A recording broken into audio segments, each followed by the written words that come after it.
In the Vallejo historic districts, you can't legally replace wooden windows with metal or vinyl. The good news is, it's often less expensive to repair than to replace. Expert window wright David Clark is going to give us an example of how it's done. He's repaired many of the wooden windows in Vallejo's historic homes, including some of mine. He'll show us how to take a window apart in 4 easy steps. The first step is to remove the molding which holds the window on. It's called a stop. The first thing you have to do to remove the double hung windows is to remove the interior stop, which is right here. First tool you'll need will be your utility blade to score where the stop meets the casing, which is right here, and you'll score it. Once you score the trim, you'll come back with your chisel and you'll put it right into that score area, sort of where a nail is. Generally there's going to be a nail here, here, and here. And so you put this near the nail and proceed to hit it in. You'll do minimal damage because it disperses the pressure all over. If you use a 1/2-inch chisel, you'll do damage. Most stops are put on with finishing nails, and you can pull them through. However, if a stop has a common nail, that means with a head on it, you can't pull it through. You have to knock it back out, and you'll probably get some paint and or wood damage in doing that. If you can't get the stop off because of the nature of it, you may have to cut the nail, and this is the tool you'll use to cut the nail so that you can free the stop, and then you will address the nail when it's out, either removing what's left there on both the stop and or the casing.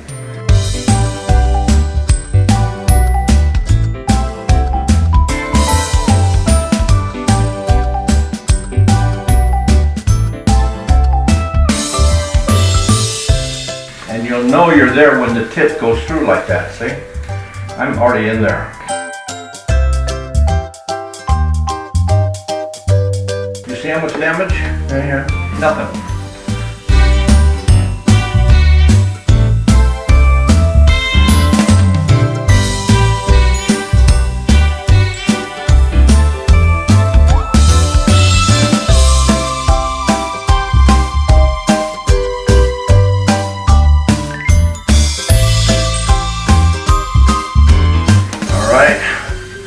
All clean of nails.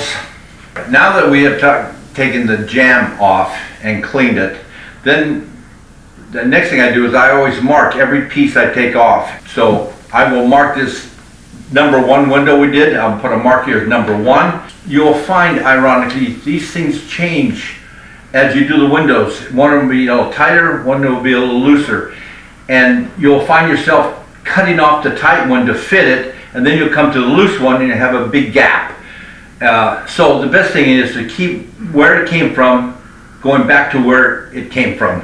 And so you do that by marking it. I'll not only mark the jam, I'll mark the parting bead, I'll mark the sashes. So what I do is I mark all horizontal in the middle and all vertical on the top. So when you see the mark is, you know it's a leg, and then you say which side you go on. Is it a right or left? This one definitely says it's a left because of where it goes. David's second step is to remove the window without losing the sash cords, better known by their technical term, ropes. Now to take the sash out, here we go. These ropes are still here. We'll pop the rope out. Now I would not just let the rope go and fall down. You can do damage. If another weight is down there, depending on how it laid in the floor here, it could lay into the trajectory of this other weight and lock itself into it. If it gets dropped, it's real hard to get it free. You generally have to remove this to free up the tension that has been created by it locking together. So I would be very careful to let it go down. What I usually do with this side is I do a 1/2 inch and like that, and let it go up. When I come back to put it on, all I have to do is slide the 1/2 inch out and put it in. So 1/2 inch to the top. David's third step is to remove the wooden divider between the windows. It's called a parting bead. Next procedure is to get the parting bead out. And that there too, if it's been painted in and caulked, you're going to have to break that seal. Again, utility knife right here against. I would take 2 passes, the first one light just to get your path that will follow, and then come in with a little more force to get a little deeper. All right, now we have to get the parting bead out, and once you score it, and you look for a nail here, that some people put a nail set down here, and if you want to put it near the nail, generally just above it, you want to get this tip underneath this piece. So I go in that diagonal, I go down, and then I'm able to pry with this the parting bead out. Coming down here, you keep a little pressure on your parting bead and away from the sill. Come up here with the chisel and you kind of rock it, and you'll find that it wants to come out. If it coming out, it gets stuck on the lower part of this, I will take my utility knife and do just a little snip to ease it out. I don't want to cut a lot, but a little snip is okay. It's not going to ruin the window or any other performance. So I rock this, as you can see, it's rocking. I'm now out on top of here. I come back here and I want to get my point here as close to this as possible. If this parting bead's grain ran this way, there's a chance, well, it does run that way, but sometimes it runs in a manner where you're running and you can split this off. You can always glue it back together. I've had to do it, but it's best to try not to damage it. So I take this and I follow up until it comes out. And here we are. The fourth step is to remove the upper window. This window is more likely to be painted shut. Now we have taken the parting bead out. Now we would like to take this upper sash out, and I'm pulling on it and it's pretty stuck. So 2 things I'll do. First, I'll go around maybe with this, and I see that there's no real paint here, but there could be paint down underneath, so I'm going up to see and pop any paint that might be in the parting bead area. On the inside, I'll also look on the outside. Take my word, I just did. It's okay. But the window's still kind of stuck. So 2 things I do right off the bat is that if there's any play between the two, and you have a sash that has these horns, it's easy, or if not, you can hit here. But I hit, you hear that? And it opened up here. You see that movement? It goes down. Often the sash starts to go up and down. Another thing is if it doesn't go up and down, your chisel, I will put it on the outside and the inside right here. I have already removed this parting bead, by the way, because I want it to pop in, and the window is not removing itself.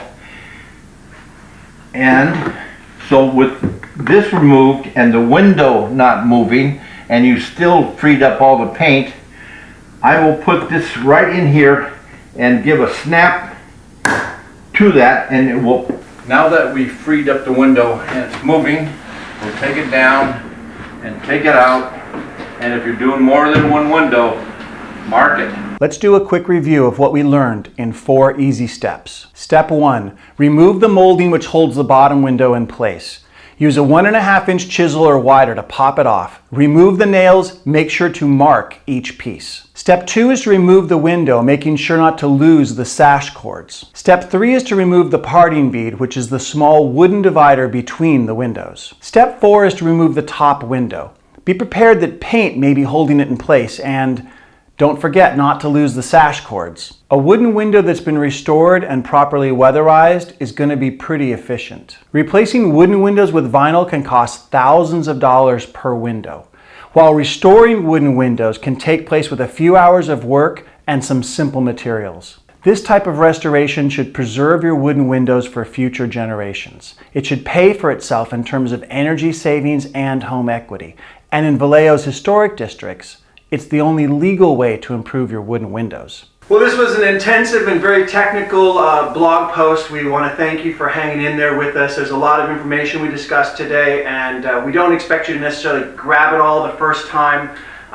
You may not really understand it until you start taking your windows apart and see it for yourself. At the bottom of the blog post, you're going to find David Clark's contact information, and you're welcome to give him a call directly. He's always open to help people. Yes. We're all here to help each other. If you have wooden window repair questions or suggestions, please leave them in the comments section. A few years ago, I started reaching out to neighbors to help with various issues relating to our historic homes. As I spoke to local experts, I began to think about how to best share what I know. The result has become VallejoHistoricHomesSupport.com. The website is a video blog series that's meant to encourage local preservation and increase our enjoyment of living in historic Vallejo. It's been a tremendous labor of love, and I'm excited to share it with you. I'm Chris Jacobson, a local Vallejo realtor, and I love our historic homes. Your comments and questions are important to me. Please tell me your wooden window stories. I read every comment, and I hope to hear from you there.